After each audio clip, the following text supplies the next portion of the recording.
দালালমুক্ত BRTA গড়ার প্রতিশ্রুতি দিয়েছেন প্রতিষ্ঠানটির চেয়ারম্যান গৌতম পাল। বলেন, ড্রাইভিং লাইসেন্স কিংবা যে কোনো সেবায় হয়রানি ও অতিরিক্ত অর্থ আদায়কারীদের চরম শাস্তি নিশ্চিত করা হবে। বুধবার রাজধানীর উত্তরায় বিআরটিএ ভবনে আয়োজিত গণশুনানিতে এসব কথা বলেন তিনি।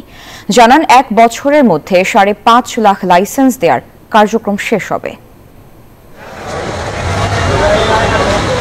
নানা অনিয়ম আর অভিযোগে জর্জরিত বাংলাদেশ সড়ক পরিবহন কর্তৃপক্ষ বিআরটিএ, যেখানে যানবাহন সংক্রান্ত সকল সেবায় ভোগান্তি যেন নিত্যসঙ্গী।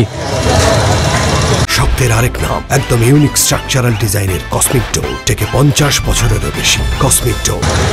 শেখ হাসিনার পতনের পর দায়িত্বে এসেছে পরিবর্তন, চেষ্টা চলছে নতুন করে যাত্রা শুরুর। তাই উত্তরা বিআরটিএ ভবনের সামনে প্রতিষ্ঠানের চেয়ারম্যান গৌতম পাল আয়োজন করেন গণশুনানির।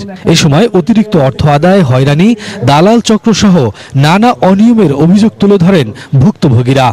আমি তাদের ব্যস্ততার কারণে না পাই, তো সেক্ষেত্রে স্যার আমাদের ব্যবসা পরিচালনা বা মালিকানা পরিবর্তন করার ক্ষেত্রে আমাদের জন্য একটা সমস্যার সম্মুখীন হবো আমরা। সে ভুল করছে, ভুল করার পরে আমাকে বলছে যে আপনি 3 মাস পরে আসবেন।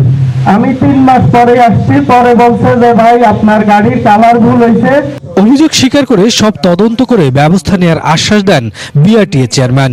ইনফরমেশন রয়ে গেছে, এই কারণে হয়তো আমাদের সিস্টেমে কোথাও একটা ম্যাচ করছে না, আমি যতটুকু বুঝতে পারছি। এখন যেহেতু একটা স্পেশাল কেস, এটা কিন্তু আসলে সাধারণ কেস না, এটাকে আমাদের সিস্টেমে ঢুকে ভালো করে এটাকে তদন্ত করে সমাধান করে দিতে হবে। এখন এটা যেহেতু আপনি আবেদন দিয়েছেন, আমরা নিয়ে যাচ্ছি, এটা দ্রুত সমাধান করে দেবো।